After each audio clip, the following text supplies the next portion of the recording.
Další. Tak co ty? Zase to nemá pindíka. Bez pindíka není Sparta. To ví přece každý. Jak to mám asi dělat? Samý holky letos. Začnu. Šup.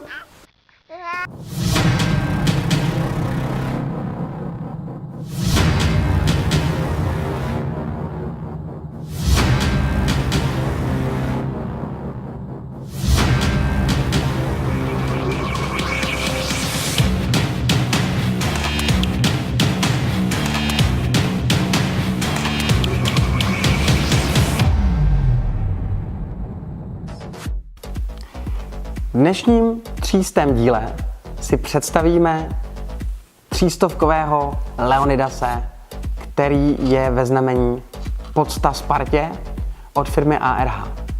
Vítám vás. Box, který vám přijde, bohužel není atraktivní a společnost ARH na něm šetřila. Naštěstí obsahem dokázala dohnat, ale co se krabice týče, tak na ní nehledejte nic speciálního. Zkrátka jsou to 2 šipry, v kterých je polystyren. Co je ale pozitivní je, že Leonidas vám nepřijde poškozený a jednotlivé kusy jsou dobře zabaleny. A i přesto, že se socha skládá z poměrně hodně částí, tak sběratelé nehlásí, že by měli na tom něco zlomeného. Takže v celku můžeme hodnotit kladně a jediné, za co strháváme, je absence nějakého designu té krabice. Na tom by ještě mělo ARH zapracovat. U Leonidase se velice vydařila póza. Moc se nám líbí.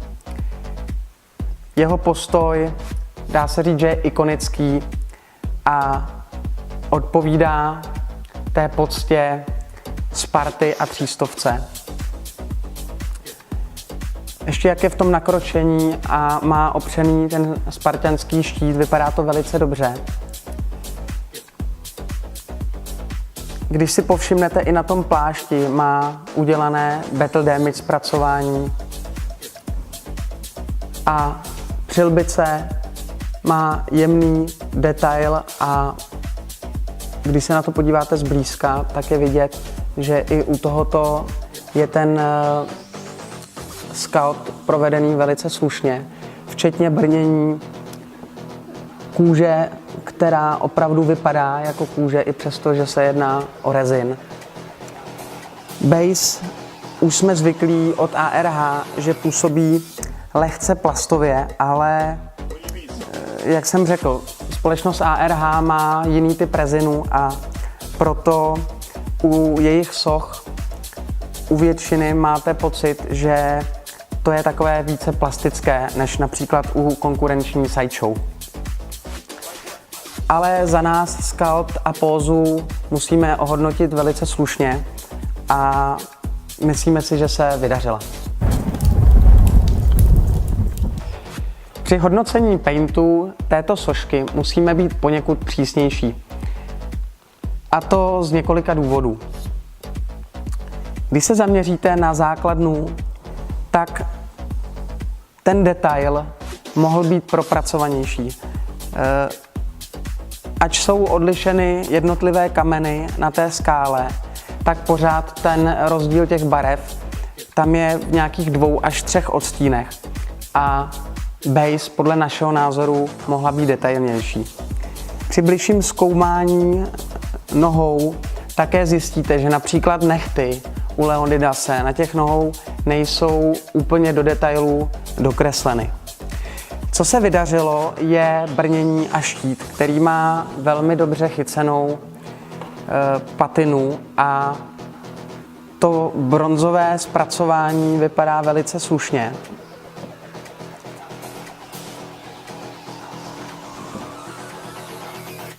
Pěkně do takové té zelené to hází ten odstín a dá se říct, že z těch kusů, který jsme měli možnost vidět, i oproti těm předchozím, které společnost ARH vydala, tak v tomto případě se to brnění velice vydařilo. Co se nám naopak velice nelíbí, je head sculpt.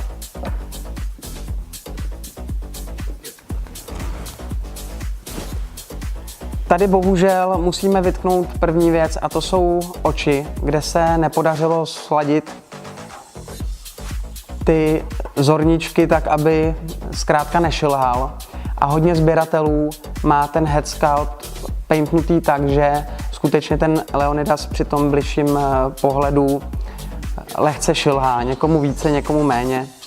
Ale domníváme se, že toto by se u head sculptu stát zkrátka nemělo a vnímáme to jako chybu toho kusu. Naštěstí tím, že má přilbici, tak v tom celkovém dojmu to až tak paradoxně nevadí. I možná proto, že jak má tu přilbu a vlastně kouká skrz ten chránič nosu, tak to až tak úplně jako na první pohled není vidět až opravdu při bližším zkoumání. Ale i třeba detail těch vousů a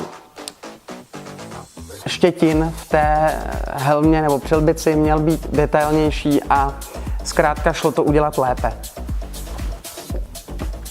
Plášť, ten odstín chycený velice pěkně, ten se nám líbí.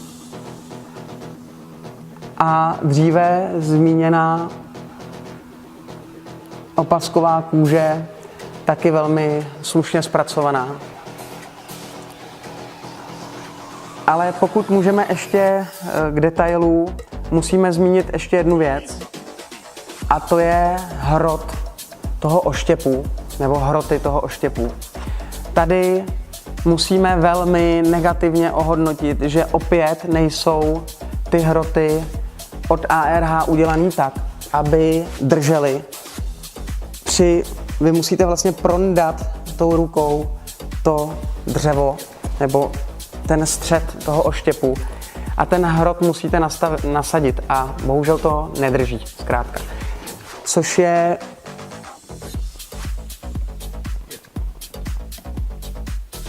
opravdu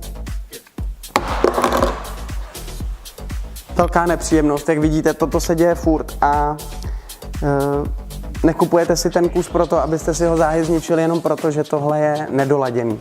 Takže já se to pokusím znova tam nandat a jestli se mi to nepovede, vidíte, že to je katastrofa. Velice podstatný detail,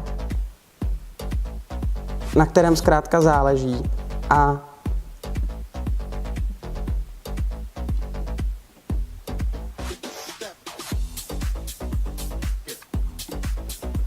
já na to prostě zkrátka nemám nervy, protože u tohoto kusu, když to nastavujete 20krát za sebou, tak vás to opravdu štve a máte chuť tím oštěpem hodit někam 20 metrů daleko. Takže prosím vás ARH, při příštím kuse tohle vylaďte, buď to závitem nebo magnetem. Je spousta variant, jakým způsobem by se tohleto dalo odstranit.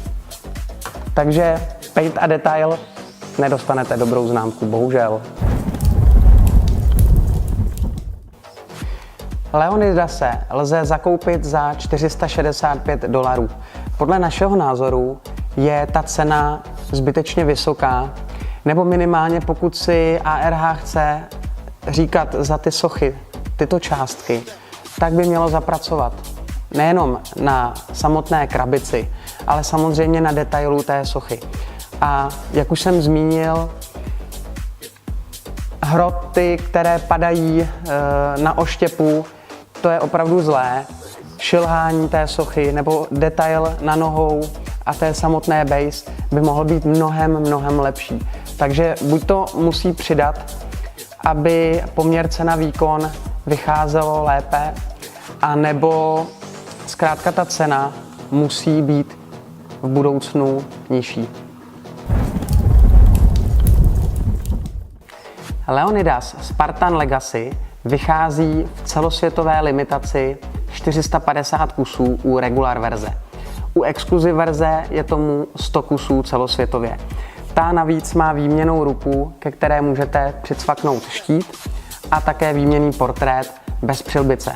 My zde máme pouze regular verzi, ale co se zhodnocení týče, myslíme si, že jelikož se jedná o 300 a formát filmu, který je velice úspěšný a dočkal se pokračování, tak z hlediska investice velice zajímavý kup, i přesto, že je cena poněkud vyšší a má poměrně dost much, které na této soše najdete. Ale pořád platí, že Leonidas už v minulosti s cenou stoupal nahoru, dá se to předpokládat i u tohoto kusu, který je paradoxně ze všech doposud vydaných nejlepší.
Já vám děkuji za pozornost při sledování našeho pořadu StatuBase. Doufám, že víte, že jsme na vaší straně, abyste se vždycky dozvídali pravdu o sochách, figurkách, replikách a bystách. A budeme vám tu pravdu říkat dál, aby vás náš pořad bavil, abyste nám zachovávali přízeň a abyste se dozvídali ty správné informace o tom, co chcete vědět ze světa pop culture. Zase někdy ahoj, děkujeme za pozornost a nezapomeňte si nás přidat do odběrů. Ahoj.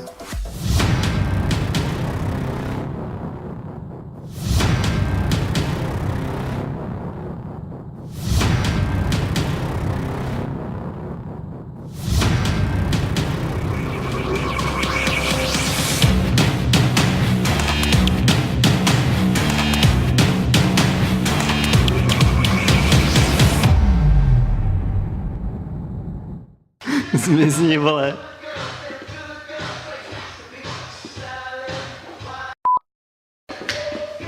Zmizni.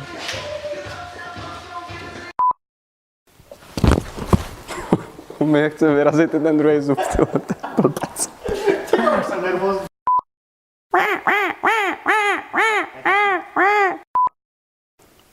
Jak mám s tímhle udělat armádu Spartan?